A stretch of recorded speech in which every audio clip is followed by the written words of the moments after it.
Kata Pak Prabowo, di Indonesia politik dikuasai oleh pemodal super kaya. Sehingga apa yang terjadi di sini politik oligarki. Kemarin saya bicara politik kartel. Kartel. Sehingga ada yang nyebut Republik Kartel Indonesia. Ya, Bapak bilang ada menteri di dalam mengatakan ke Bang Mahfud terjadi kartel sekarang. Kartel karena itu hanya sekelompok orang lalu mengatur itu semua. Itu yang sebenarnya sekarang masih terjadi dan masih menjadi keluhan banyak orang ya. Keputusan dijual belikan. Elit kita banyak yang pembohong. Ini Pak Bro, ini kita banyak pembohong. Mudah disuap, mau disogok, mau dibeli, itu elit-elit politik kita. Makanya negara ini menjadi rusak, masuk ke dalam paradoks yang mengerikan, yang kata Pak Prabowo, kalau kita tidak bisa merombak ini sehingga politiknya harus ditata, ekonominya juga, agar dalam beberapa tahun pertumbuhan bisa mencapai 10%, maka negara gagal. Kan kritik Pak Prabowo, pejabatnya korup, mudah disogok, kemudian pejabat banyak bohong. Nah sekarang ini kan masih banyak pejabat banyak bohong yang masuk. Persis. Banyak yang diindikasikan korupsi. Oleh sebab itu saya menilainya mungkin itu bagian dari tahap awal. Tahap awal. Karena ada political trade-off tadi. Political trade-off itu di dalam dunia politik tidak bisa dihindari. Bahkan kadang-kala blackmail. Penyanderaan ya. Kamu kalau ini, saya ini kan. Kamu. Kalau kita lihat waktu itu, saya sempat menyaksikan Pak Anggito Abimanyu, Wakil Menteri Keuangan ketika setelah bertemu Presiden, beliau mengatakan bahwa kita diminta membaca 2 buku. Satu, Why Nations Fail, karangan Doreen Acemoglu dan James Robinson. Satu lagi, Paradoks Indonesia. Nah buku ini Pak, antara lain diminta oleh Pak Presiden untuk semua pejabat menteri, wakil menteri untuk dibaca. Ya.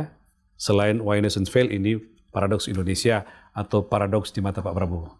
Kita coba masuk ke situ untuk melihat Pak Mahfud seperti apa perkembangan pemerintahan sampai sekarang dengan pijakan landasan pemikiran Pak Prabowo tentang negara ini. Apa yang Pak Mahfud cermati setelah membaca buku Paradoks Indonesia? Paradoks Indonesia. Nah Pak Mahfud mencermati apa setelah membaca buku itu? Gini, buku ini sangat bagus. Terus terang, saya puji sangat bagus karena dia menggambarkan problem-problem kita sebagai bangsa dan negara Indonesia yang harus tahu apa masalahnya dan mau kemana kita. Nah buku ini bagusnya apa? Ketika membuat pernyataan-pernyataan itu atau menggambarkan rumusan masalah selalu ada angka statistiknya sehingga tidak asal omong, dan angka statistik itu dari sumber yang kredibel ya, dari berbagai lembaga baik dalam negeri maupun luar negeri. Dan oleh sebab itu saya anggap buku ini tetap bisa menjadi peta jalan untuk perjalanan Indonesia ke depan di bawah kepemimpinan Pak Prabowo. Karena apa? Gini, isi buku ini sebenarnya berbicara 3 hal saja. 3 hal pokok ya? 3 hal pokok. Satu, bahwa kita itu sudah menyepakati satu sistem perekonomian dan sistem politik demokrasi, yaitu ekonomi Pancasila dan demokrasi Pancasila. Satu. Yang kedua, tetapi dalam perjalanannya sampai saat ini terjadi banyak paradoks. Politik ekonominya menyimpang. Paradoks itu sesuatu yang bertentangan ya? Sesuatu yang bertentangan atau janggal. Janggal. Terjadi banyak paradoks. Ekonominya sudah tidak sesuai dengan ekonomi konstitusi, politiknya sudah politik oligarki. Seperti yang sering kita katakan, ternyata sudah dikatakan lebih dulu oleh Pak Prabowo sejak tahun 2017 sekurang-kurangnya kalau mengacu pada buku ini ditulis. Jadi Pak Prabowo itu sudah mendahului berpikir. Lalu yang ketiga, oleh karena itu ini menjadi alasan bagi Pak Prabowo untuk masuk ke dunia politik. Melihat itu, ekonominya dilanggar, demokrasinya dilanggar, sudah tidak sesuai dengan kesepakatan para pendiri sehingga muncul paradoks yang mengerikan. Maka kata Pak Prabowo, saya ingin memperbaiki saya ingin memimpin negara ini agar negara ini keluar dari paradoks. Pak Mahfud, kalau gitu paradoks apa yang Pak Mahfud temukan dengan kenyataan Indonesia sekarang di buku itu? Iya, di buku ini kalau saya rumuskan begini. Yang paling pokok itu paradoksnya, negara kita ini adalah negara yang sangat kaya raya.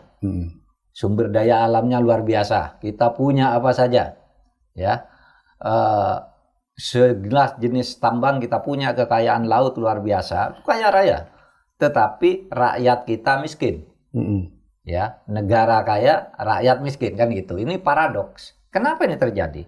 Kemudian dari sudut politik, menurut buku ini, menurut Pak Prabowo ini, politik kita ini sekarang dibeli oleh pemudal super kaya, sehingga yang muncul di negara kita itu adalah pemerintahan oligarki, di mana sekelompok orang yang punya modal besar, punya pengaruh, lalu membeli keputusan-keputusan kepada pejabat-pejabat atau masuk ke jabatan tertentu, lalu mengatur keputusan ekonomi dan kebijakan politik. Jadi udah ditemukan itu, kenyataan itu. Sudah ditemukan oleh Pak Prabowo ya? Sejak tahun 2017. Ya. Makanya menarik. Sekarang kita berteriak kayak gini, Pak Prabowo udah tahu sejak tahun 2017 itu. Sehingga kata Pak Prabowo, harus ada pemerintahan yang berani untuk membuat keputusan-keputusan guna membawa rakyat menjadi lebih sejahtera. Sesuai dengan kekayaannya agar paradoks ekonomi dan politik ini bisa dihapus. Luar biasa kan? Ini semua yang kita teriakkan tuh sudah ada tuh di bukunya Pak Prabowo. Sehingga nanti kita harus melihat ini sebenarnya apa masalahnya, kan begitu? Iya. Kan ada paradoks ekonomi, ada paradoks politik dan segala macam. Yang Pak Mahfud cermati kira-kira yang bisa kita lihat, lalu kita coba lihat 8 bulan ini seperti apa, Pak? Kalau saya mengkelompokkan paradoks ini ke dalam 3 hal ya. Pertama, paradoks di bidang ekonomi. Apa? 1, negara kaya, rakyat miskin, yang itu ditandai oleh beberapa indikator. Misalnya ada perbandingan yang dengan sangat baik dibuat oleh Pak Prabowo. Indonesia dibanding Cina itu, Pak Mahfud, kebetulan saya potong sedikit. Bapak ngomongin itu. Kita punya datanya, Pak. Kita lihat grafisnya, Pak. Tentang perbandingan PDB tadi kan, antara Tiongkok, Singapura sama Indonesia. Ya. Benar Pak ya ini ya? Nah ya benar. Jadi berdasar data terakhir yang bisa kita miliki, yang sudah berkembang dari datanya Pak Prabowo, sekarang itu Tiongkok itu berkembang dari tahun 1985 sampai dengan tahun 2020 ya. 2019 nih Pak. Tahun 2019, 46,3 kali lipat. Singapura 19,5 kali lipat. Indonesia hanya tumbuh 13,1 produk domestik bruto, PDB ya? PDB-nya. Nah itu kan satu kepinjangan yang dipotret dengan bagus oleh Pak Prabowo. Lalu juga yang luar biasa itu, yang menjadi concern Pak Prabowo dan ditekankan berkali-kali, terjadi aliran dana keluar yang disebut net outflow of national wealth. Jadi net outflow of national wealth itu menunjukkan bahwa dana kita, kekayaan kita tuh mengalir keluar secara besar-besaran. Rakyat tidak dapat apa-apa. Bahkan yang sering terjadi kita baca, ada kita mengekspor bahan mentah kita keluar, kemudian kita membeli bahan mentah kita sendiri, diimpor lagi dengan tentu sangat mahal dan kita tidak dapat apa-apa. Nah itu yang dilihat oleh Pak Prabowo. Sementara kekayaan itu menjadi sangat tidak imbang. Coba dia menulis begini, 10% orang terkaya di Indonesia menguasai 77% kekayaan nasional kita. 10% menguasai 77%. 90% hanya menguasai 27%. Kan sangat timpang tuh. Sangat paradoks. Lalu juga 1% orang terkaya di Indonesia tuh menguasai 50,3% kekayaan nasional. 1% menguasai 53. Sementara yang 99% hanya menikmati 47%. Kita lihat dulu. Ini lagi Pak. Gini rasio kepemilikan tanah. Itu sebesar 0,67. Artinya apa? Artinya 1% penduduk itu menguasai 67% tanah. Ini dia Pak ya, 1% penduduk menguasai 67% tanah kita. Tanah kita. Sementara, taruhlah dalam tanda petik, yang sebagian besar pribumi itu 99% hanya menikmati 33% lahan. 99 hanya 35%, sementara yang satu menguasai 67%. Sangat-sangat timpang gitu. Coba juga kalau kita lihat kekayaan para pengusaha kita 11.400 triliun itu ada di luar negeri. 11.400 triliun. Sementara anggaran pendapatan dan belanja kita itu 1/5 APBN kita itu dibandingkan dengan dana pengusaha-pengusaha Indonesia yang nyimpan dananya di luar negeri. Nah itu yang menyebabkan ya kita hebat betul ya pemotretannya untuk sebuah dari sisi pemahaman akan masalah gitu ya. Lalu mana paradoks-paradoks yang ditemukan, tinggal nanti kita lihat ya kan Pak. Iya. Apa-apa yang sudah dilakukan sejauh ini, apakah itu menggambarkan, karena begini Pak, saya membaca tulisan Mas Sukidi, sahabatnya Pak Mahfud, di Harian Kompas. Mas Sukidi mengingatkan kita bahwa waspadalah kira-kira pada pemimpin yang membangga-banggakan kekayaan dan sumber daya alam, tapi lalu pada saat yang sama melupakan buruknya tata kelola pemerintahan yang menyebabkan tidak terjadi distribusi yang adil dan merata dari kekayaan tersebut untuk sebesar-besar kemakmuran rakyat. Pak Mahfud melihat yang tadi digambarkan sebagai sebuah kekayaan itu dengan sekarang pemerintahan Pak Prabowo seperti apa? Saya memahaminya Mas Sukidi mengkritik keras apa yang terjadi sekarang. Iya, karena memang Pak Prabowo itu belum maksimal. Belum maksimal. Artinya komitmen teriakannya dilakukan tapi implementasi belum terlalu kelihatan. Nah itu. Itu nanti bisa kita urai apa saja yang bisa lihat belum komitmen. Karena kemudian ada paradoks di bidang politik yang mempengaruhi itu semua ya. Jadi apa Pak yang membuatnya? Gini, kata Pak Prabowo, di Indonesia politik dikuasai oleh pemodal super kaya. Sehingga apa yang terjadi di sini politik oligarki. Kemarin saya bicara politik kartel. Sehingga ada yang nyebut Republik Kartel Indonesia. Ya, Bapak bilang ada menteri di dalam mengatakan ke Bang Mahfud terjadi kartel sekarang. Kartel karena itu hanya sekelompok orang lalu mengatur itu semua. Itu yang sebenarnya sekarang masih terjadi dan masih menjadi keluhan banyak orang ya. Keputusan dijual belikan. Elit kita banyak yang pembohong. Ini Pak Bro, ini kita banyak pembohong. Mudah disuap, mau disogok, mau dibeli, itu elit-elit politik kita. Makanya negara ini menjadi rusak, masuk ke dalam paradoks yang mengerikan yang kata Pak Prabowo, kalau kita tidak bisa merombak ini sehingga politiknya harus ditata, ekonominya juga, agar dalam beberapa tahun pertumbuhan bisa mencapai 10%, maka negara gagal. Negara kita negara gagal. Kata Pak Prabowo. Nah sekarang jangankan 10%.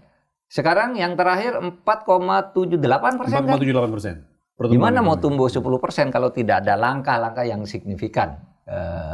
Itu juga paradoks tuh Pak. Iya paradoks. Dijanjikan pertumbuhan. Kalau saya baca buku itu Pak, yang 2017 bahkan Pak Prabowo mengatakan kita mestinya bisa double digit 10%. Nah, iya kan? Ya berturut-turut. Bagaimana mencapai 78%? Sekarang saja 4,7%. Itu juga sebuah paradoks. Agak susah. Tapi karena masalahnya belitan politik dan Republik Republik Kartel itu sebenarnya negara ini. Bahkan gini di bidang politik ini Pak Prabowo yang mengatakan nih. Survei bisa dipesan. Survei politik minta apa? Media bisa dibungkam. Media bisa dipesan dan dibungkam. Ya, kotak suara dalam pemilu bisa dibeli. Ini kata Pak Prabowo. Nah, kita tentu senang Pak Prabowo punya pandangan itu sehingga kita bisa memahami apa sih langkah-langkah yang harus dilakukan. Setidaknya ekspektasi terbangun ya. Ekspektasi terbangun. Tinggal kita lihat nih. Karena kalau pidato-pidato Pak Prabowo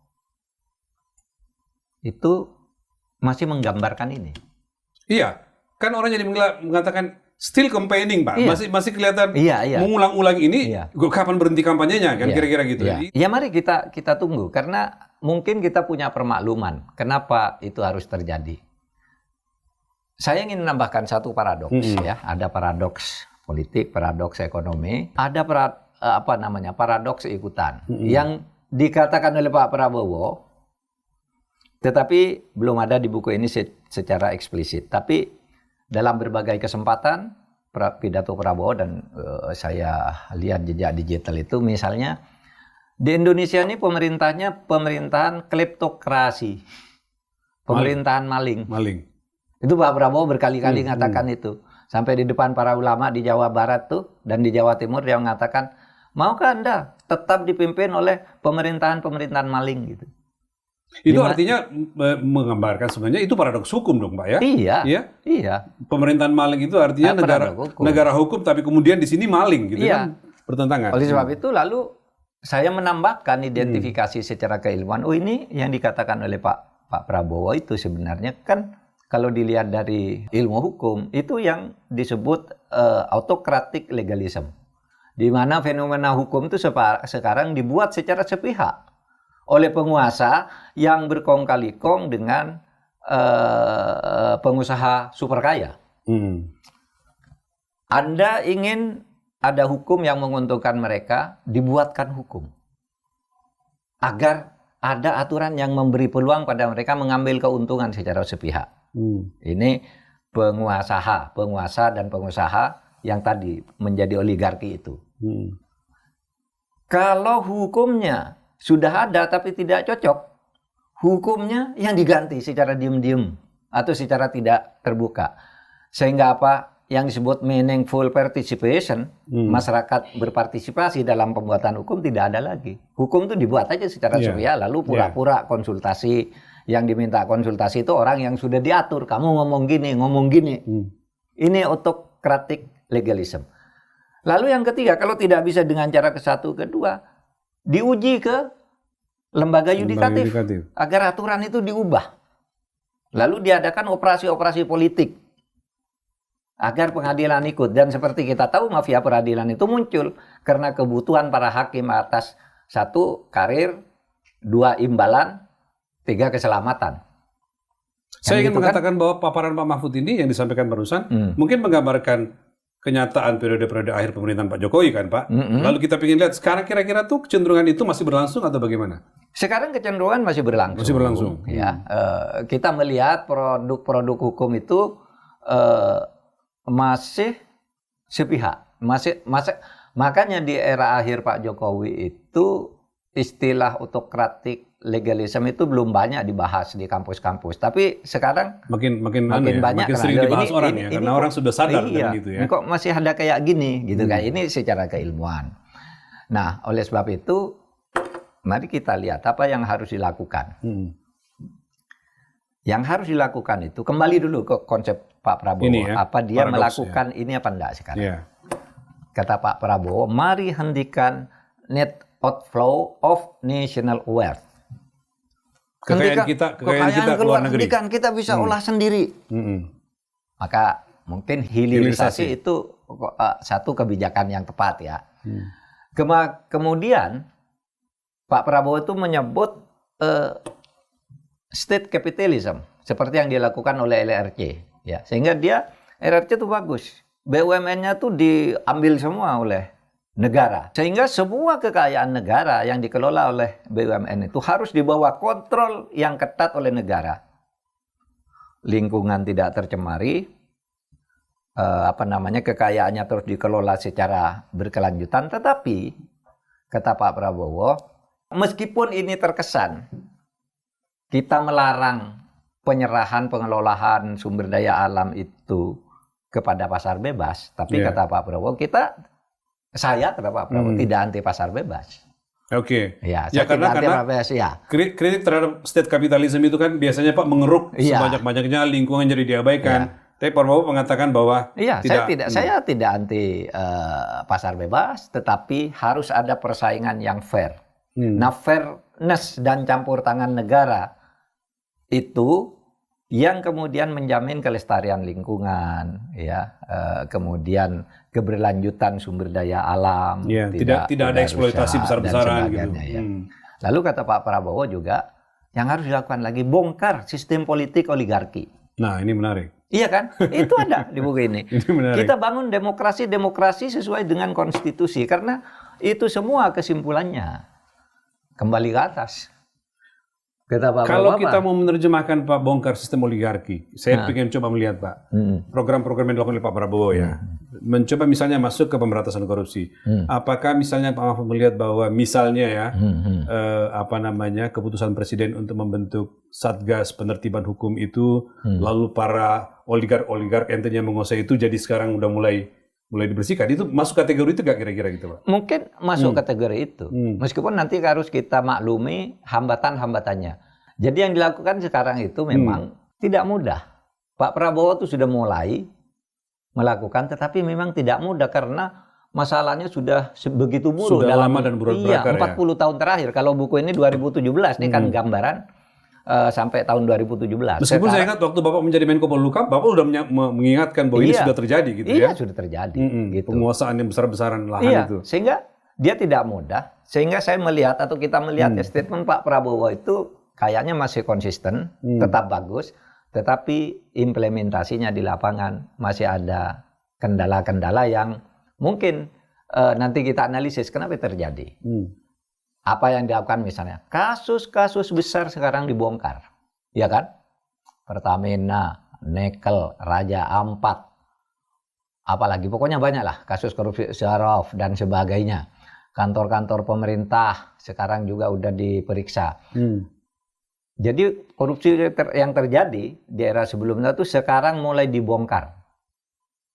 Meskipun kemudian pernah saya bahas, sesudah masuk ke tahap tertentu belok lagi.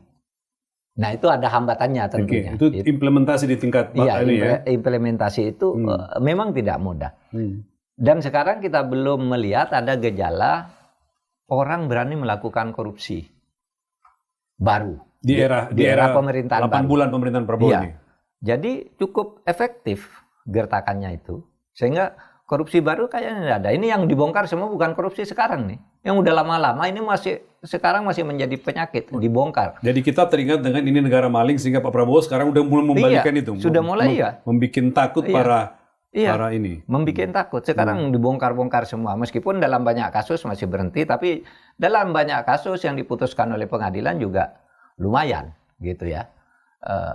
Sudah mulai menjanjikan untuk perbaikan itu. Lalu sekarang kita oke lah, bagus lah, dan antara dengan segala kritiknya kan. Itu tadi kan mau kombinasi antara state capitalism dan pasar bebas, lalu jalannya mungkin ke Danantara ini. Meskipun sebenarnya Pak sebelum Danantara, BUMN kita kan juga sebenarnya dikuasai oleh negara kan selama ini ya. Tapi mungkin dalam tahap pengelolaannya ya dalam tahap pengelolaannya itu menjadi seperti bisnis murni kayaknya segala macam, politik. Ya. Masuk ke situ, BUMN itu kan diperas secara politik, masuk sekarang ke Danantara ya. Dan sekarang juga rasanya ya, selama era Pak Prabowo penangkapan politik tidak ada. Tidak ada orang dibawa ke pengadilan karena perbedaan politik, karena kritik di era ini ya. Saya tidak tahu ke depannya kalau Pak Prabowo mungkin tidak kuat tangkap aja gitu. Tapi sampai sekarang kayaknya ya. Meskipun sekelompok orang juga ya ketakutan itu masih ada Pak. Ya ketakutan. Iya ya, di dunia akademis bahkan tokoh-tokoh orang yang harusnya berbicara masih cenderung diam dan segala macam, rasanya masih kerasa itu Pak. Nah itu catatan-catatan negatifnya. Kita kan catatan kemajuannya tetapi ada kesulitan. Ya. Juga sekarang penanganan hutan gitu ya. Yang ada Perpres 5/2025. 5/2025 ya. Satgas Penertiban Kawasan Hutan yang telah berhasil mengambil jutaan hektar ya sawit kita yang selama ini dikelola secara ilegal. Sekarang diambil oleh negara melalui Perpres itu, lalu memang dibentuk semacam satgas gitu ya untuk menangani itu. Yang dengan segala pro kontranya tidak apa-apa, tapi itu menunjukkan bahwa ada kemajuan. Juga yang agak menyenangkan, kalau saya agak senang gitu ngelihat kalau Pak Prabowo ke luar negeri, itu membuat pride kita tuh naik. Dia berpidato sendiri dengan lancar, menyatakan dirinya saya pemimpin Indonesia, saya mau ini, oke. Itu berhadapan tatap mata dengan presiden manapun dia bisa gitu. Ada pride bangsa kita. Ada, iya saya bangga juga. Iya. Lebih bangga daripada melihat PSSI gitu kalau Dari kacamata Pak Mahfud. Tapi kalau dari kacamata penggila bola agak lain tuh Pak. Saya lebih bangga lihat Pak Prabowo bersalaman dengan Putin sambil gini-gini gitu kan. Kemarin di Rusia Pak ya. Iya kan. Iya. Membanggakan kita, ini presiden kita berani betul dan punya martabat, marwah yang diperlihatkan bahwa Indonesia itu punya marwahnya sendiri gitu ya. Nah, sekarang masalahnya apa kan begitu ya? Yang ditanyakan Mas Rizal. Itu kenapa? Apa ini sudah jalan semua? Belum.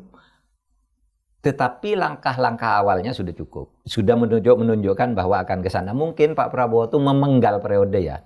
Memenggal periode. Mungkin dalam 1 tahun pertama, lalu 2 tahun berikutnya itu kerja betul, lalu tahun berikutnya lagi udah mulai kerja politik kan, sudah sambilan tapi ini bisa dikendalikan. Mungkin, tapi memulainya di tahun pertama itu menurut saya harus dimaklumi. Karena begini Pak, kan kehadiran Pak Prabowo itu tidak bisa lepas dari political trade-off. Oh oke. Dalam konteks itu ya kita lihat. Menukar kepentingan. Saya bisa jadi presiden karena ini. Kan gitu kan, dan itu harus dihargai sebagai sebuah upaya. Saya punya masalah ini yang harus diselesaikan dulu, sehingga masalahnya tidak bisa langsung masuk ke paradoks itu. Jadi akomodir dulu maunya mereka. Iya, saya melihat Pak Prabowo ini seperti menata papan catur dulu kan. Apakah itu juga kayaknya menggambarkan bahwa banyak pejabat, menteri atau wakil menteri yang sebenarnya secara kompetensi dipertanyakan publik, tapi tetap masuk ke dalam gitu. Kita lihat secara integritas dipertanyakan publik, tetapi jangan masuk ke dalam. Betul, nah itu. Kan kritik Pak Prabowo, pejabatnya korup, mudah disogok, kemudian pejabat banyak bohong. Nah sekarang ini kan masih banyak pejabat banyak bohong yang masuk. Persis. Banyak yang diindikasikan korupsi. Oleh sebab itu saya menilainya mungkin itu bagian dari tahap awal. Karena ada political trade-off tadi. Political trade-off itu di dalam dunia politik tidak bisa dihindari. Bahkan kadang-kala blackmail, penyanderaan ya. Kamu kalau ini, saya ini kan kamu.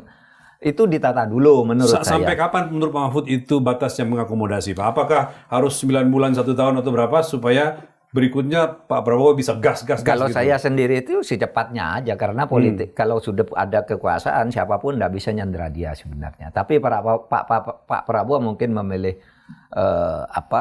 tenggang waktu sendiri ya, silahkan aja ya. Kemudian juga yang agak paradoks gitu.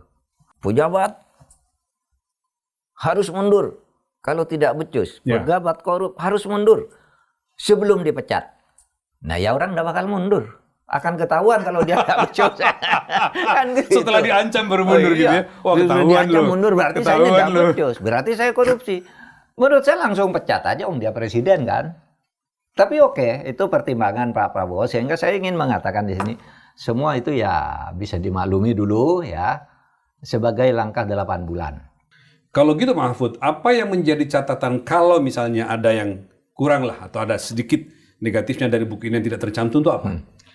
Saya kira tidak ada negatifnya, cuma ada yang hanya diimplisitkan. Misalnya masalah hukum tidak muncul. Nah, gimana? Saya jarang menemukan masalah komitmen hukum tidak hukum. muncul. Cuma di sini bicara demokrasi jual beli, kemudian ada demokrasi kalau pemilu itu ada apa namanya jual beli suara, jual beli kotak suara. Itu implisit di dalam kegiatan politik.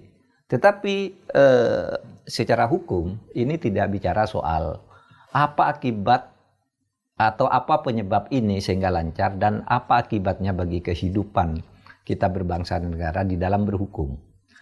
Jadi begini, buku ini tidak bercerita tentang hukum, tapi pasti bisa diikuti dengan kebijakan-kebijakan yang nanti berbaju hukum. Kan Bank Dunia itu pada tahun 2006 dan belum pernah direvisi, aset kemakmuran suatu bangsa itu dibagi 3.